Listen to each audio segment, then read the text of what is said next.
Have you ever woken up in the morning after a dream and just knew exactly what you needed to do today? Well, this dresser is the result of that. I don't know if I saw this in a dream, but when I woke up in the morning, I knew that I needed to find a dresser to paint pink. I get on Marketplace, and this dresser had just been listed. I contacted the seller, and she was even available right then. So I hopped in my truck, went over and picked it up, and this is my project today. Now, she's got a few bumps and bruises, and this detail on the front is just not my style. So there's some work to be done here, but I'm so excited by this Bassett dresser. I mean, she's a mess right now, let's be honest, but I love her.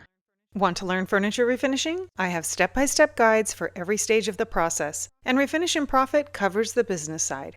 They're available on my website. Well, the first thing I need to do is start figuring out where the drawers go. I know they obviously don't go where they're sitting currently because even the logo drawer wasn't in the right place. The maker's mark is usually in the top left hand or right hand, usually on a Bassett it's the left, and it was down in the middle. So I started just getting everything where it needed to go, and once I was happy with where it was, time to take the hardware off because this one needs a good cleaning. The person that I bought it from, it was not her dresser. Someone had moved previously and she acquired it from them. So she didn't really know its history, but she thought that it had been in the house a very long time from where they got it. But it needed a good cleaning. You could tell that over the years, not only had it been used kind of hard, but it had lots of years of waxes and polishes and things on it. You can just feel it when you touch it. And I want to always get that off of there before I start sanding. It will impact the adhesion for your paint and primer, so it's always a good idea to clean.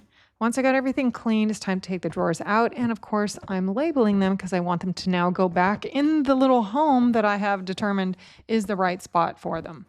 Once I get everything out of there and just get everything cleaned up, let's take a look at how dirty this actually was. I mean, again, regretting not wearing gloves. I don't know why I don't wear gloves more. I just don't think about it. I just dive in and start cleaning. Anyway, this little detail, I know I'm going to crush some people's hearts right here. It is a little carved wood thing, but I just felt like no matter what I did to this piece, that was going to not fit in to the new finish. So I did decide to remove it and all the little nails. Some of the nails just broke right off. And so I used this little nail pusher to just go ahead and recess them a bit. If I get the nails below the surface level, then I can fill the hole over the top of it and there won't be an indent there. Otherwise, you're going to have a pokey little thing sticking out. All right, this wood pate is a great filler. I really like it. It seems to, when it finally sets up, is really hard, and I really like it. There was also some stickers on the top, because why not? I don't know what kind of glue was on this sticker or if it had been on here for 50 years, but that was not coming off. I could barely get it scraped off. Now I've got some lacquer thinner and trying to get it off with that, and it still doesn't want to let go. So I ended up having to go through the entire finish down to bare wood, which was fine because you know what? I started doing all the other areas where the finish was failing. You can see this is just crumbling. When the finish is all broken up like that in pieces, it will never look right under paint. So what's happening here, especially, you can see that is a finish that's just failing. It means it's so many years have gone by, whether it got wet from a plant sitting on there or whatever, that finish on there is no longer hanging on like it should be. And it will just cause problems. So you have to take it off. And, I'm just going to use my scraper to see how much of it I can easily get off. I did as much as I could, and it's time to sand. So I just brought my sanding station over and I'm going to go ahead and just get all of those areas that now that I scraped down to bare wood, I need to get them smooth. They will, at this point, probably need some extra care because when you have a varnish on one area and then bare wood in another, it will react different to the paint and you'll be able to see the different textures. And so you have to smooth it, and I'm going to have to do some filling. And you can see those areas are just continuing to get bigger and bigger and bigger. And I just keep sanding because that finish is just not doing well. So the top of it just needed to go. It was not the plan, and the plan here is not to stain this or anything. I just couldn't do what I wanted to do over the top of that failed finish. So it ended up all coming off. I switched sanders so that I can do these curves, and the Surprep is a gem for French Provincial with all of these curves because there is just no way around this. These little details are either done with a sander like this or you're doing them by hand. And it's just a really helpful tool. So lots of sanding and, lots of curves. Again, you can do a lot of this by hand if you'd like, just with everything being curved. You can't just run an orbital through there. But I want to just show you, this is not what I would normally use here because I just, of course, am using my Surprep, but I want to give you an alternative. This is my old DeWalt sander. This is my 5-inch orbital. I used this for years and years. Surprep makes their interface pad in this, 5-inch, so you can use it on any sander. I just wanted to give you an alternative, and so you're not always saying, well, I can't afford your sander, because they are pricey. Okay, as I mentioned before, the top of this is, now that you're down to bare wood, is going to look different because you're going to deal with the top being wood and then everything else is covered by the finish that was on there. And so you'll have the top with a really heavy grain and then the sides and everything that'll be super smooth because of the old varnish that's there. Well, it's full of scratches anyway, but what I was doing there was filling the wood grain. And there's 1,000 scratches. There are so many scratches on this. It was so worn.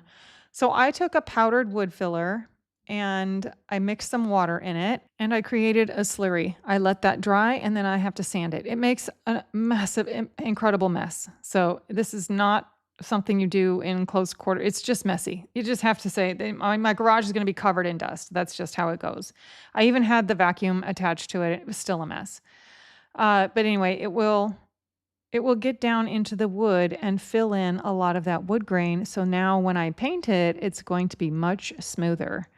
So just a little trick to help get everything nice and smooth there. And now I'm just going to continue now sanding all of the areas that I filled in, all the dents and dings. And I couldn't believe how many there were. I mean, everywhere. Okay, time to adjust the drawers. Doing the same thing, of course. And since these are curved, I've got the interface pad on my sander, and I'm going to go through the same process of just getting everything scuff sanded and then now cleaning everything up so that I can then go across it with the same thing. The glazing and spot putty is amazing for all the dents and dings. This is the same thing I used on the ends there. And I like this over just a traditional wood filler or Bondo. This is a Bondo product, but I like this better for all the dents and dings. And before you know it, you've just about covered the whole drawer because they were really, really dented up. Once that dries, it only takes about 15-20 minutes for that product to set up.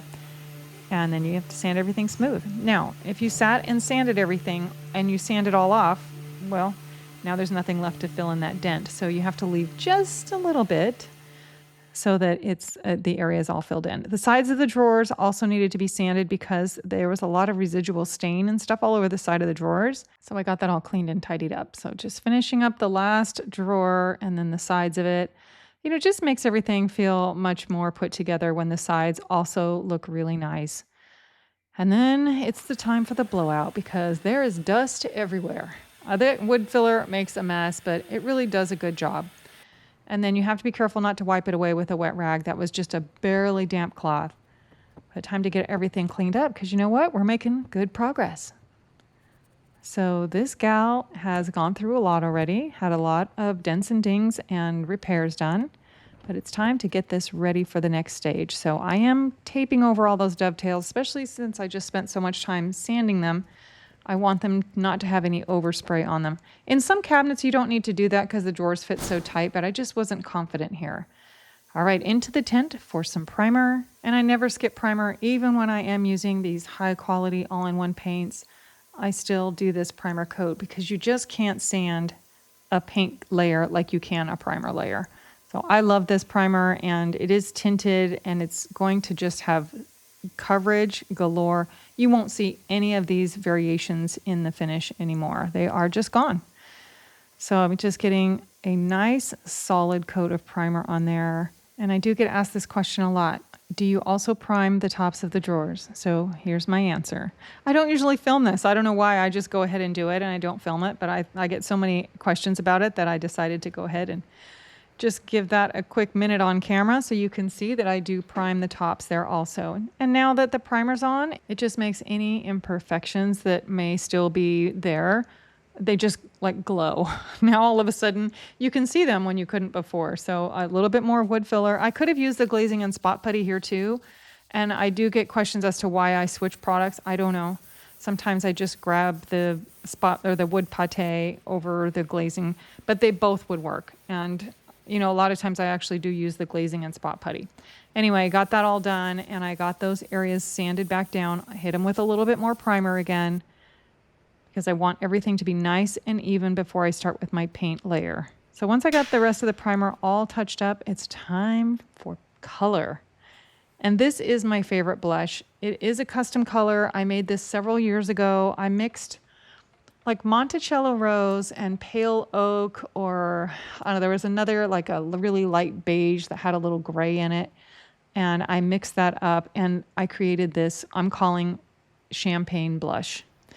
And I've been using this and getting it color matched and, you know, redone over and over because it's just my favorite pink color. But here we go. And I just, it's the, you know, it's like the right mix of it's not too pink where it looks silly, but it's a blush. And I just think that it's so trendy but timeless.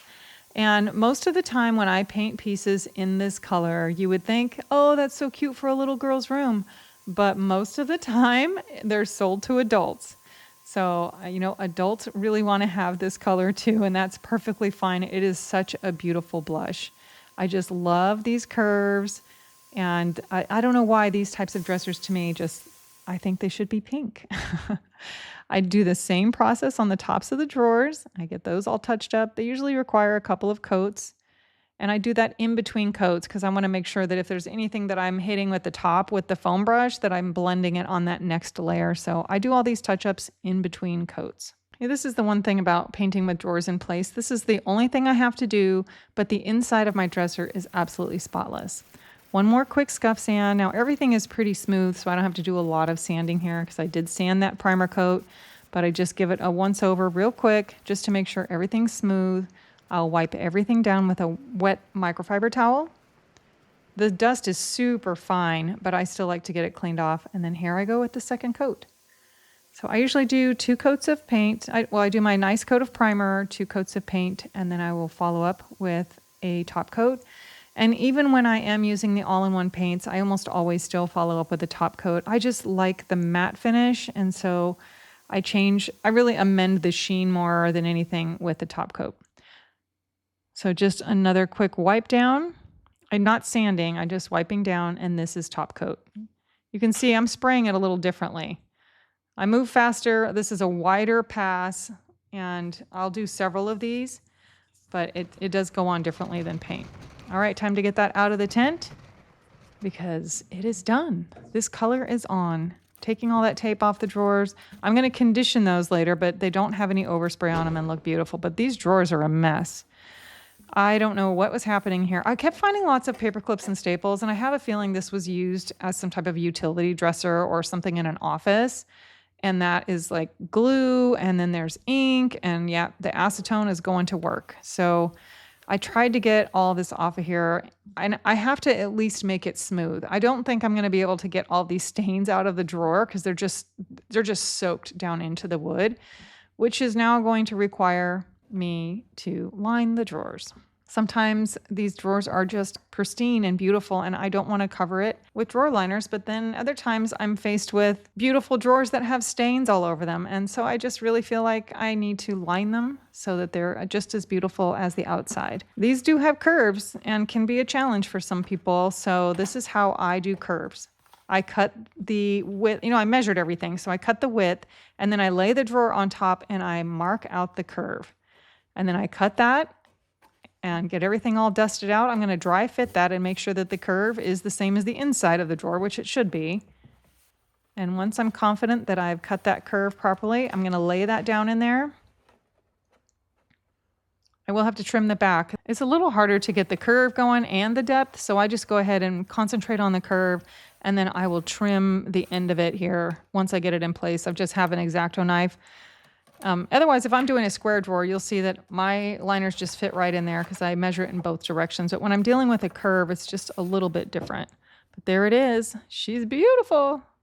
I love that. This is my favorite drawer liner with pink. All right, my hardware soup has been in here simmering. That's vinegar and water. I don't boil it. I just get it nice and hot and simmer it for about 10-15 minutes.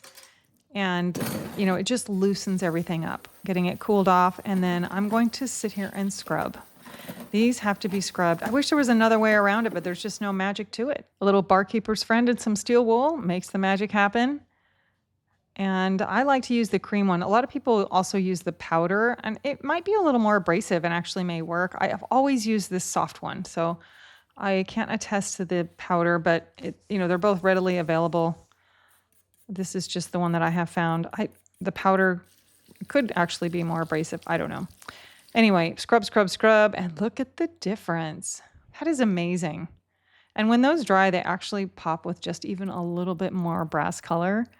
But there was no way that I wasn't refreshing these because they are solid brass. And some dressers, I feel like, okay, you can get away with updating the Frenchy hardware, but this dresser, I felt like it just needed to have it, especially since it's pink.